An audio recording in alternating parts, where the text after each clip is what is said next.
The day my entire life collapsed, it was raining. Not the dramatic, cinematic kind of rain that movies used to signal tragedy. Not thunder, not lightning.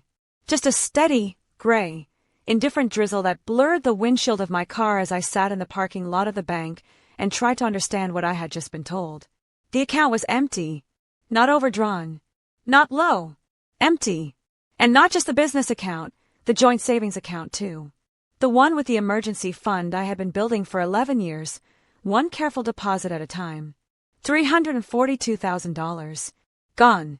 I sat there for a long time, my hands flat on the steering wheel, staring at the rain-streaked glass. I am Tessa Caldwell. I was 36 years old, a woman who had built a residential renovation company from the ground up, who had worked 12-hour days and missed birthdays and skipped vacations and poured every dollar she earned back into a business that she believed in. A woman who had been careful, methodical, smart, or so I had thought. I made myself take stock. I was a woman who had trusted the wrong person. Again. And the worst part, the part that made the rain feel like it was falling inside my chest too, was that the wrong person had my last name. My brother, Ethan Caldwell, had been my business partner for 4 years. He had the charm I lacked, the social ease, the ability to walk into a room and make everyone feel like they were the most important person in it. I had the skill, the eye, the discipline. Together, I had told myself we were unstoppable. He would bring in the clients. I would build the dream. What I did not know, what I had no reason to suspect, because he was my brother, my blood, the boy I had once protected from schoolyard bullies when we were children, was that Ethan had been bleeding the company dry for 18 months, siphoning funds through a series of shell transactions, dummy invoices, and vendor accounts he had quietly set up in his own name. The bank manager, a tired woman named Patricia, who looked like she had delivered bad news to too many people and had long since made peace with it, told me that the transfers were authorized. All of them, because Ethan had signatory authority on every account. I had given him that authority myself. 2 years ago, because he was family. I drove home in silence. I did not call anyone. I did not cry. There is a particular kind of numbness that sets in after a catastrophic betrayal. Not the soft numbness of shock, but the hard, crystalline kind, like your nervous system has decided that feeling is a luxury it cannot currently afford. I recognized that numbness because I had worn it before years ago after my marriage ended. After my ex-husband had taken everything I had given him and handed it to someone else, shrugging like I was a coat he had decided did not fit anymore. I had rebuilt after that. I would rebuild after this. But first, I had to understand exactly what had been done to me. And by whom. And why. The why was the piece I kept turning over in my mind as I unlocked the front door of the house that I now was not sure I could afford to keep. Why? Ethan was not a stupid man. He had to know that I would eventually find out. He had to know the money would run out. He had to know there would be a reckoning. Unless he had planned for the reckoning too. I found out 3 days later that he had told them already. Our parents, our Aunt Carol, our cousin Mira. He had gotten there first, the way he always did, the way the clever person always does, and he had shaped the story before I had a chance to tell the truth. I found this out at Sunday dinner. My mother, Diane, called me Friday evening with a studied casualness that meant she already knew something and was bracing herself for the conversation. She said she thought it would be good for all of us to gather. She said family needed to be together at difficult times. She said it in the gentle, diplomatic tone she had perfected over 40 years of standing between her 2 children like a referee who was deeply in love with both players. I should have known. I should have called and canceled. But there is something about your mother's voice that bypasses your better judgment entirely. I went. The house smelled like pot roast and old wood and the specific perfume my mother had worn since 1987. Everything was the same as always. The lace curtains, the family photos on the wall, my father Harold's reading glasses left on the arm of his chair. Everything was the same. And nothing was. Ethan was already there when I arrived. Of course he was. He was sitting at the kitchen table, his long legs stretched out, a glass of iced tea in one hand, looking for all the world like a man at absolute ease with himself and the universe. He looked up when I walked in, and for just a fraction of a second, so fast I almost missed it, something moved across his face. It was not guilt. It was not shame. It was something colder, something calculated, something that looked almost like preparation. Then he smiled. Wide, warm, the smile I had known my entire life. "Tess," he said. "There she is." I sat down. I did not trust myself to speak yet. I needed to understand the shape of the room first. Dinner was carefully normal for 40 minutes. My mother carried conversation like a woman carrying water in cupped hands, walking very slowly to avoid spilling. My father talked about the weather and the garden. My Aunt Carol described the new flooring she was having installed. And all of it was a performance, a tissue-thin screen of normalcy stretched over the enormous, humming presence of what we all knew was coming. It came with dessert. My father cleared his throat. My mother set down her fork. Ethan leaned back in his chair with the relaxed confidence of a man who has already written the last chapter of the story. "We know you and Ethan are having some difficulties with the business," my father said carefully. "We thought it would be better to talk about it. Together. As a family. Difficulties. That was the word they had landed on. Difficulties. I looked at Ethan. "Is that what you told them? Difficulties?" He tilted his head. "I told them you have been under a lot of pressure. That the renovation market has been rough. That there were some financial decisions that did not pan out the way you had hoped."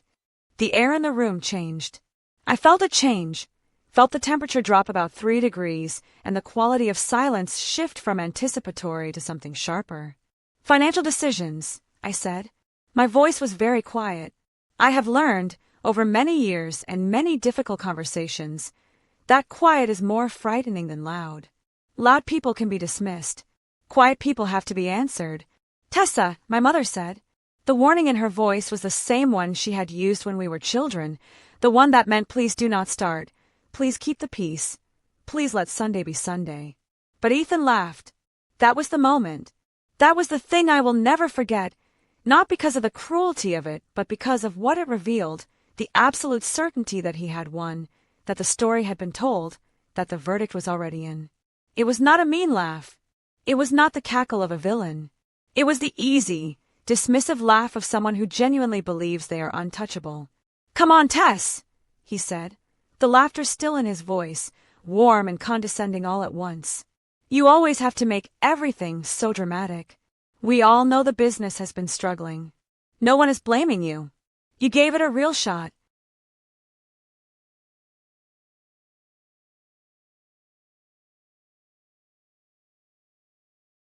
The way he said it, the way he wrapped pity around a knife, so carefully that the blade was invisible until it was already inside you. "I gave it a real shot." My aunt nodded slowly. My cousin Mira, who was on her phone, glanced up with that particular expression of someone who has already been briefed and is waiting for the scene they were told to expect.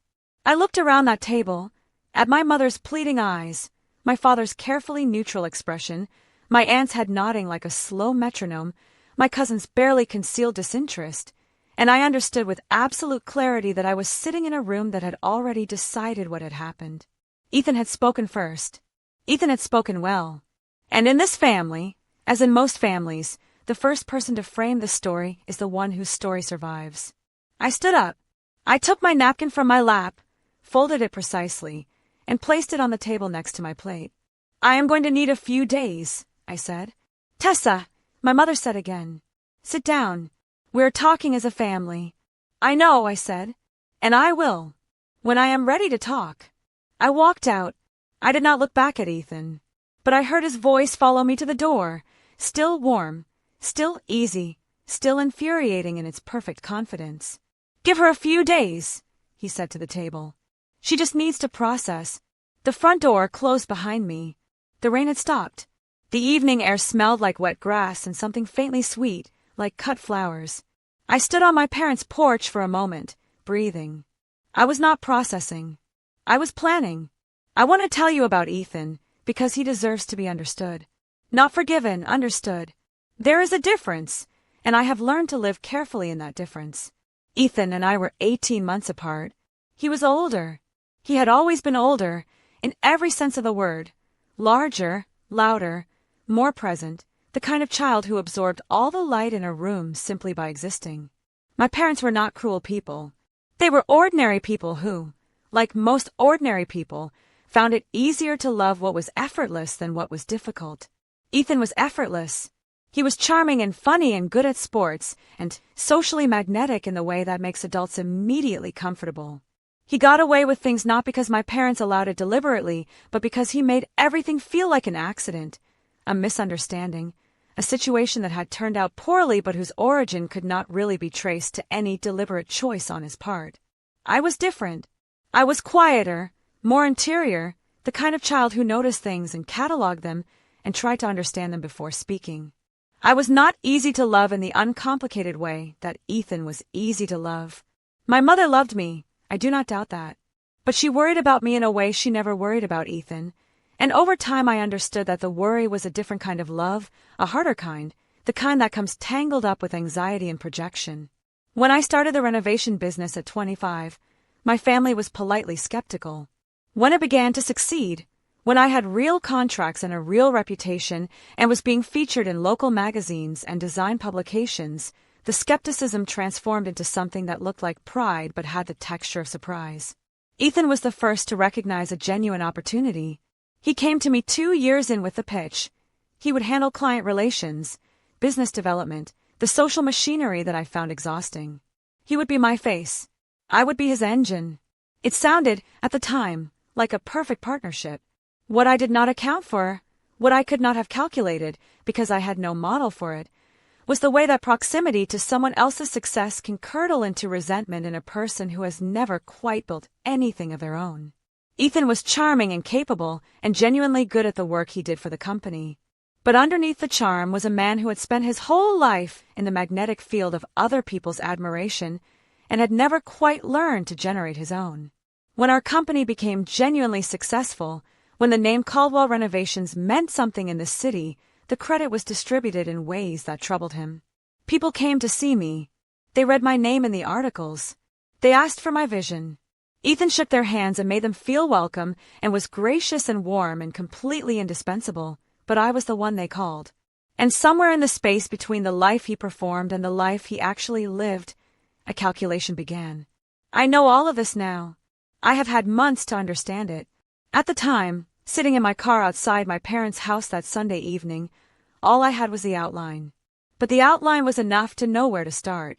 I went home and I called my accountant, a careful woman named Sandra who had been doing my books for 6 years and who I had, in a moment of staggering misjudgment, allowed to be slightly sidelined when Ethan started handling more of the financial operations. Sandra picked up on the second ring. When I told her what I knew, there was a long silence. "Tessa," she said, "I need you to pull up every bank statement from the last 18 months. "I already have them," I said. "Good. Now I need you to listen to me very carefully, because what I am about to tell you is going to feel overwhelming, and I need you to stay calm and stay methodical." "Sandra," I said, "I have been calm and methodical for 3 days. Tell me what you know." She told me. The full picture was worse than the outline. The siphoning had begun not 18 months ago, as I had thought, but 26 months ago, a week after we signed the contract for our largest project to date, a full commercial renovation worth $900,000. The amounts had started small, $500 here, $1,200 there, moving through vendor accounts that Ethan had created using slightly altered versions of legitimate supplier names. A company called Westlake Materials versus my real supplier Westfield Materials. A contractor called Premier Build Solutions versus the legitimate Premier Build Services.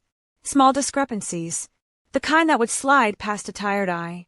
Over 26 months, the discrepancies had added up to just under $400,000. $400,000, I said. My voice was very flat, like a road in the desert. $408,000, Sandra said. But Tessa, here is what you need to understand. I do not think this was opportunistic. I think it was structured. The timing of the transfers, the amounts, the way the accounts were set up, this looks like someone who knew exactly what they were doing and planned it carefully over a long period of time. I stood at my kitchen window, looking out at the dark yard. My neighbor's motion sensor light clicked on, illuminating nothing. A cat, perhaps, or the wind moving through the rose bushes. "What do I do?" I asked. Not weakly. Factually. I was gathering information. "You get a lawyer," Sandra said. "Tonight, if possible."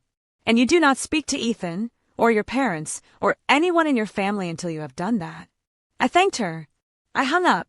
I looked at my phone for a moment, at the 12 unread messages from my mother and the 3 from Ethan, all variations of reaching out, checking in, offering soft, meaningless comfort. I did not reply to any of them. I called my lawyer instead. Her name was Vivian Park.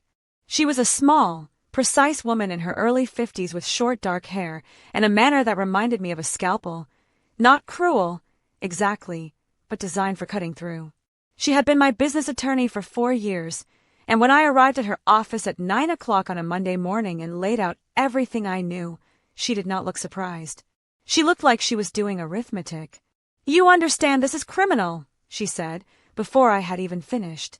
"I do. Wire fraud. Embezzlement. Potentially RICO, depending on the structure of the shell accounts." She paused. "You want to press charges?" I thought about Sunday dinner. I thought about Ethan's laugh. I thought about the word difficulties, and the way my aunt had nodded, and the way my father had looked at me with that careful, neutral expression that I had finally understood was not neutrality at all, but the practiced face of a man who had already decided to stay out of it. "Yes," I said, "but I want to do it right. I want to be thorough. I want there to be no ambiguity about what happened and who made it happen." Vivian looked at me with something that might have been respect, or might have been simply the recognition of a client who was going to make her job uncomplicated. "Tell me everything," she said. "From the beginning." I told her everything. It took 2.5 hours. She took notes in a small, neat handwriting that never seemed to hurry. When I finished, she sat back and looked at the ceiling for a moment. "The thing that works in your favor," she said, "is that he was sloppy about one critical thing.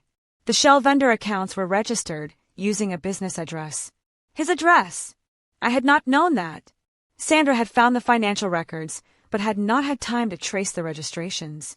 So it is directly attributable to him, I said. Directly, unambiguously, and in a way that will be very difficult to explain away. She looked at me. "But here is what I want to caution you about. The moment you file a police report, you lose control of the timeline. The DA gets involved. The process becomes public. Your family will find out, and the story will become very messy very fast." "My family already has a story," I said. "He gave it to them." Vivian set down her pen. "So you want the truth to be louder than the story he told them?" "I want the truth to be undeniable," I said. "Not louder. Not angrier. Just exact." She looked at me for a long moment. Then she smiled, not warmly exactly, but with a kind of professional appreciation. "All right, Tessa," she said. "Here is what we are going to do. The next 6 weeks were the most methodical 6 weeks of my life, and I have spent my career around people who understand what methodical means." Vivian filed the police report on a Tuesday.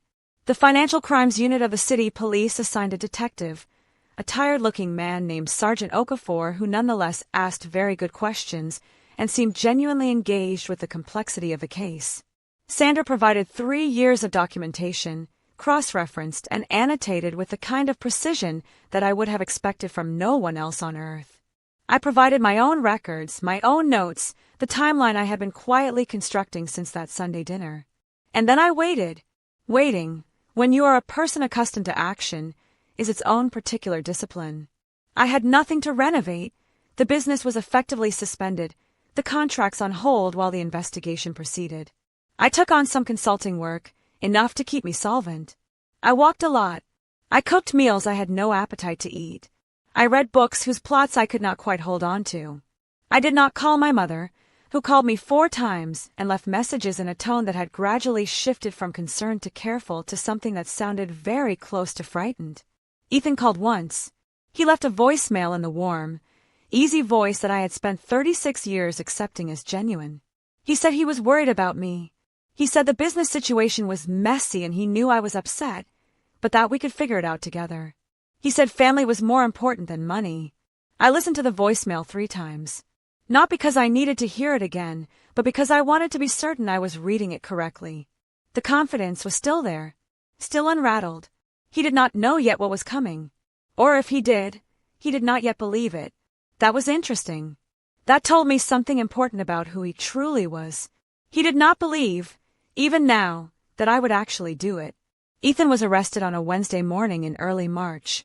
I know this because Vivian called me the moment she was notified, and I sat very still in my kitchen with the phone in my hand, looking at the frost on the window, and felt something move through me that was not quite relief and not quite satisfaction. It was closer to the sensation of setting down a very heavy bag after a very long walk. Not joy, just the cessation of a particular weight. He was charged with wire fraud, embezzlement, and fraudulent business practices.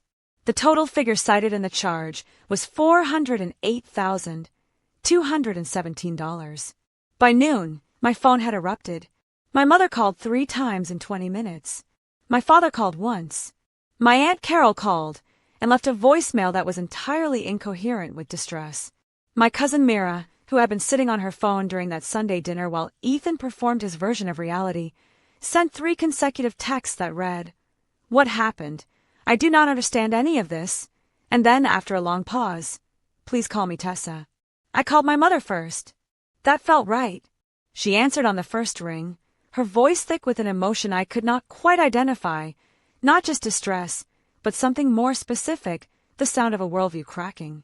"Tessa," she said, "tell me this is some kind of mistake." I sat down at the kitchen table. I had thought about this call many times in the past 6 weeks. I had thought about what I wanted to say, what I needed her to understand, how to be truthful without being cruel. "It is not a mistake, Mom," I said. "Ethan has been stealing from the company for over 2 years. The police have the documentation. It is real." There was a long silence. Then, "He said you were having financial problems. He said you were struggling." "I know what he said. He came to us, Tessa. He was worried about you. He said you might need, Mom." I said it gently, but clearly. He was there first because he knew I would find out. He was shaping the story before I could tell the truth. That is not a man who was worried about me. That is a man who was managing his own exposure. The silence that followed was not empty. It was full of a mother realizing that she had been maneuvered by her own son, full of the specific grief of understanding that the story you chose to believe was not an innocent one. It was not a comfortable silence, but it was an honest one, and I sat inside it with her, neither rushing it nor retreating from it. "I did not know," she said finally. Her voice was very small. "I know you did not. He was so—" She stopped. "He seemed so certain. He seemed like he just wanted to help." "That is what he does, Mom," I said. "He seems certain. It is one of his gifts. It is also one of the ways he hurts people." She cried then, quietly, in that particular way my mother had of crying that was almost private, almost apologetic, as if she were sorry to be needing comfort at a moment that belonged to someone else. He did not ask me to explain. He did not question the evidence. He just said, very quietly, "I should have seen it." "You could not have known," I said. "I should have seen it," he said again. And then, "I am sorry, Tessa. I sat at that table on Sunday, and I listened to him, and I did not ask enough questions. I should have asked you. I should have called you the moment I knew something was wrong and asked you, not him." That was the hardest moment. Not the arrest, not the charge, not the months of methodical rebuilding that followed. That quiet apology from my father, in a voice worn thin with age and something like shame, that was the moment that actually broke through whatever crystalline numbness I had wrapped around myself. I had to hold the phone away from my face for a second, press my palm flat against the kitchen counter, and simply breathe. "I know, Dad," I said. "It is okay." "It is not," he said. "But I will try to do better." People do not often say that. Most people, confronted with evidence of their own failure, elaborate their excuses or redirect toward the person they hurt. My father just acknowledged it, plainly, without theater. I had always known he was a good man. In that moment I understood again precisely why. Ethan's first instinct was to fight. This did not surprise me. He had always believed in his own ability to reframe any situation, to walk into any room, and reshape the air inside it. He hired a defense attorney, a man named Garrett who had a reputation for aggressive tactics, and a gift for procedural delay. Garrett filed motions. He challenged the admissibility of certain financial records. He questioned the methodology of Sandra's accounting documentation. For about 3 weeks, it looked like the case might drag on for a very long time. Then Sergeant Okafor's team found the second set of accounts. In their investigation of the Shell vendor registrations, they traced a chain of transactions to a personal investment account that Ethan had opened under a slightly different variation of his name, Ethan J. Caldwell rather than Ethan James Caldwell, at a financial institution in another state. The account had been receiving transfers for 22 months. It contained, at the time of discovery, just under $200,000. He had not spent it all. That was the detail that undid his entire defense. His attorney had been building toward an argument that the funds had been misappropriated through negligence rather than intent, that accounting errors, not fraud, had led to the discrepancies. It was a weak argument, but it was the best available argument. When the second account surfaced, the account where money had been quietly accumulating for nearly 2 years, the argument did not just weaken. It dissolved entirely. You do not accidentally deposit money into a secret account in another state. You do not accidentally open that account under a slightly modified version of your own name. These are not the errors of a negligent partner. These are the deliberate choices of a calculated thief. Garrett negotiated after that. He had very little choice. The plea agreement was reached 6 weeks after the arrest. Ethan pleaded guilty to 2 counts of wire fraud and 1 count of embezzlement. As part of the agreement, he was required to make full restitution, the full $408,000, paid back over a structured timeline with a lien placed on his personal assets as security. He received a suspended sentence and 3 years of supervised probation, with conditions that included regular financial disclosures and a prohibition from serving in any fiduciary capacity. His real estate law license, which he had allowed to lapse but never formally surrendered, was permanently revoked. He would not go to prison. That was part of the agreement, and it was a part that Vivian had told me up front would likely be negotiated this way, and that I had accepted. I had not been seeking to destroy my brother. I had been seeking the truth to be louder than his version of events. The public record of a guilty plea to wire fraud was, in that respect, exactly what I needed. People sometimes ask me if I felt vindicated. I have thought carefully about that word, and I do not think it is the right one. Vindicated suggests that I felt confirmed in something I had always suspected, and that is not accurate. I had not suspected Ethan. I had trusted him. The truth did not vindicate me. It hurt me, and then it freed me, and those are very different things. What I felt, the afternoon Vivian called to tell me the plea had been accepted, was not vindication. It was clarity, like a window finally cleaned of years of grime. 3 weeks after the plea, my mother called and asked me to come to Sunday dinner. I want to tell you that I hesitated.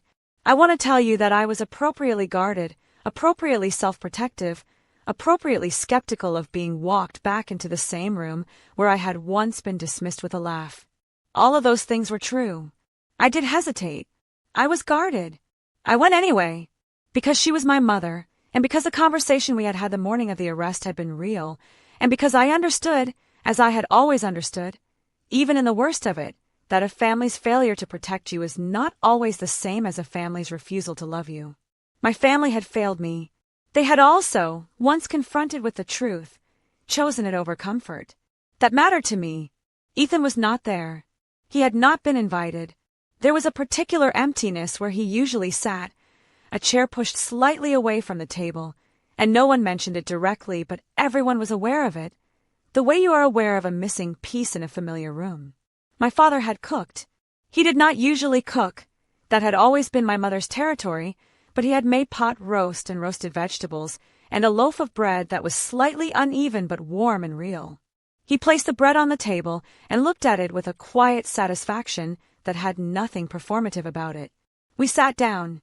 My Aunt Carol was there, and she looked at me with an expression that was different from the nodding acquiescence of that earlier dinner.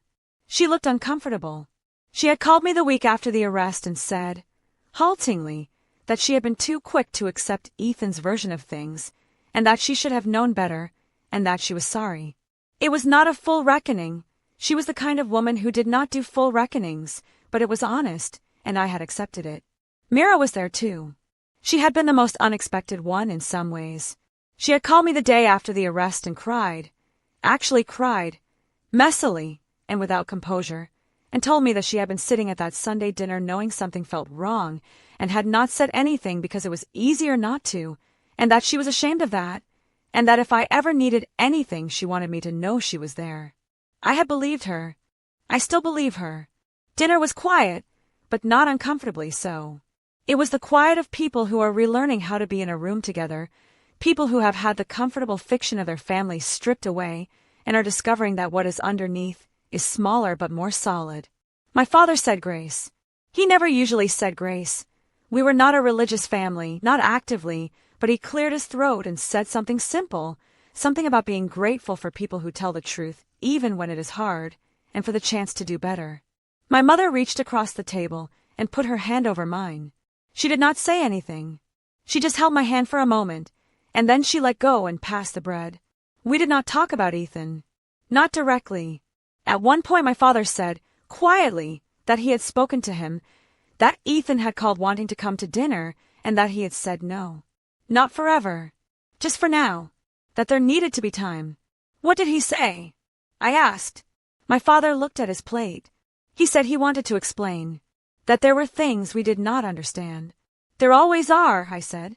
My father looked up at me. I told him that explanations come after accountability. Not before. I looked at this man, this quiet, careful, sometimes infuriating man who had sat at the head of the table on that Sunday and looked neutral when I needed him to look at me, and I felt something shift inside me. Not forgiveness, exactly, not yet.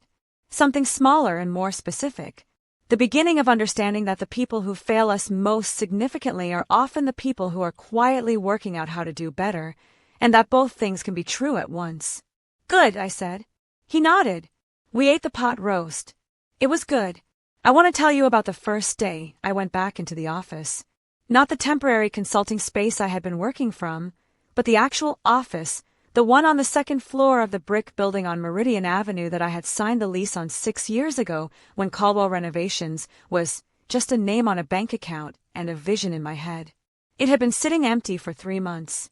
Vivian had advised me to keep it locked while the investigation was ongoing, and I had complied, and every time I drove past it I felt the particular ache of absence. Not grief exactly, but the sensation of a life put on hold. The morning I went back, it was April. Early spring, the kind of morning when the air feels scrubbed clean, and the light has a clarity to it that winter never quite allows. I parked in my usual spot. I sat in the car for a moment, my hands in my lap, and I did something I had not done in a very long time. I allowed myself to feel it, the anger, the grief, the loss, the long months of discipline and silence and methodical patience. I allowed it to move through me like weather moving through a field. And then I got out of the car. The office smelled of stale air and dust, the specific smell of a closed space that has been waiting. I opened the windows. I made coffee in the small kitchen in the back. I sat at my desk, the one I had chosen specifically because it had a corner position and 2 windows and let in the afternoon light, and I looked out at the city. I had lost 9 months. I had lost $400,000, most of which was being returned in structured installments that felt like drops of water falling into a very large bucket. I had lost the version of my family that I had believed in, the warm, uncomplicated version, the one where Sunday dinners were safe and my brother was my partner and the people who loved me were paying attention. What I had left was this, my skill, which no one had stolen, my reputation, which had survived intact because the moment the truth became public, the city's renovation community, the architects, the contractors, the designers, the clients, had closed around me with a unanimity that was almost overwhelming. I had not expected that. I had prepared myself for doubt, for the awkward suspension of professional relationships, while the situation sorted itself out. Instead, the calls came. The emails. Colleagues who said they had always known my work was mine, not his. Clients who wanted to rebook. New clients who had been referred by people who said that Caldwell Renovations meant something to them and always had. Sandra, who had been quietly invaluable through all of it, came back full-time. Marcus, my former site manager who had left during the chaos of the suspension, came back too. He walked into my office on my second day back and sat down across from me and said, very simply, I should have stayed. Yes, I agreed. I am sorry. I know. I looked at him. Do you want to come back? He did. The first new contract I signed was a full residential renovation on the east side, an old Victorian that needed structural work and a complete interior reimagining. It was the kind of project I had always loved most, a structure with good bones that had been neglected, a space that knew what it wanted to be if someone would just listen to it carefully enough.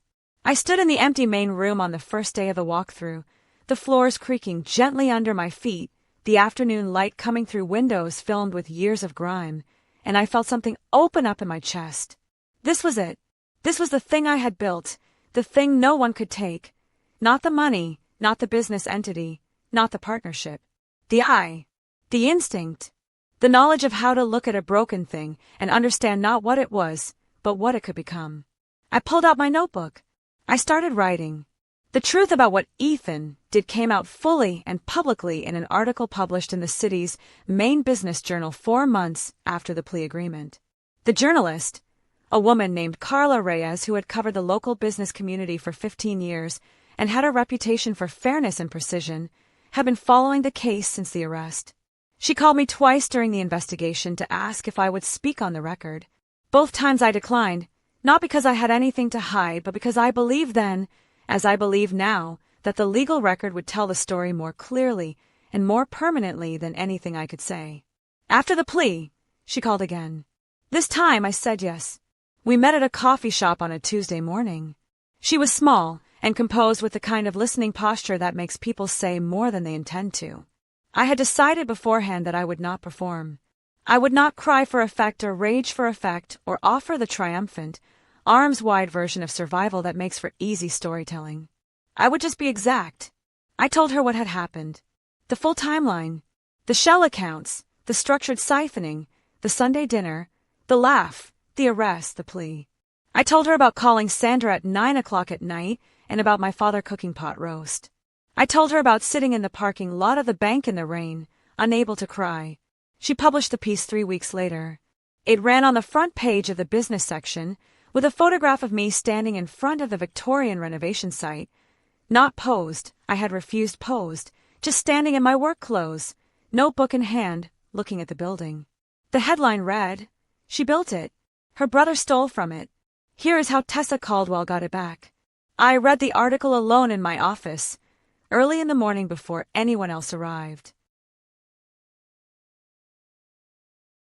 I read it carefully, the way I read contracts, looking for errors, for misrepresentations, for the small distortions that even careful journalists sometimes introduce. I found almost none. Carla had been precise. She had let the facts carry the weight. There was one paragraph near the end that I had not anticipated, and that I have thought about many times since. Carla wrote that when asked what she would say to her brother if he were sitting across from her now, Tessa Caldwell was quiet for a long moment. Then she said, "I would ask him if it was worth it. Not the money is just money. I would ask him if the person he had to become to do this is someone he can live inside. Because I have been inside my own life every day of this, every difficult, methodical, grinding day of it, and I am still entirely myself. I wonder if he can say the same." I had said that. I had meant every word. I did not say it as a performance of calm. I said it because it was the truest thing I had. The response to the article was significant. The renovation community, the broader business community, people I had never met, the messages came in a wave. Women especially, women who had had their work minimized or their contributions absorbed or their instincts dismissed, wrote to me. Some of them were strangers. Some of them turned out to be potential clients. One of them was a woman I had known in passing for years, a structural engineer named Dara, who wrote a single sentence. "I built something too and watched someone else take credit for it, and I thought I was alone, and thank you for letting me know I was not." I replied to every message. It took me 2 weeks. I sat at my desk every morning and wrote back, one by one. Not with advice, not with inspiration. Just with acknowledgement. I see you. I believe you. You are not alone in this. That felt like its own kind of work. It has been 14 months since I sat in the parking lot of the bank and watched the rain blur the windshield. It has been 11 months since Ethan entered his guilty plea. It has been 6 months since the article ran. Caldwell Renovations has 14 active contracts. We have hired 3 new employees. The Victorian on the east side was completed in February and was featured in a regional design publication. Not with my photograph beside it, because I still find professional photography faintly uncomfortable, but with detailed images of the work itself, the careful restoration of original millwork, the structural repairs done properly and invisibly the way they should be done. My father comes to the office sometimes. He has no professional reason to be there. He just comes, with coffee, and sits in the chair across from my desk, and asks about the projects. He is learning the language of renovation, the difference between load-bearing and partition walls, the particular challenges of plaster versus drywall, the way historic structures require a different kind of listening than modern construction. He is not young, and he is not pretending to be an expert. He is just paying attention. I think that is what he knows how to offer now, and I think it is the most honest thing he has. My mother and I speak on the phone every Thursday. We do not talk about Ethan, mostly. We speak about other things. Her garden, my projects, the cousins' children, the small, ordinary fabric of family life.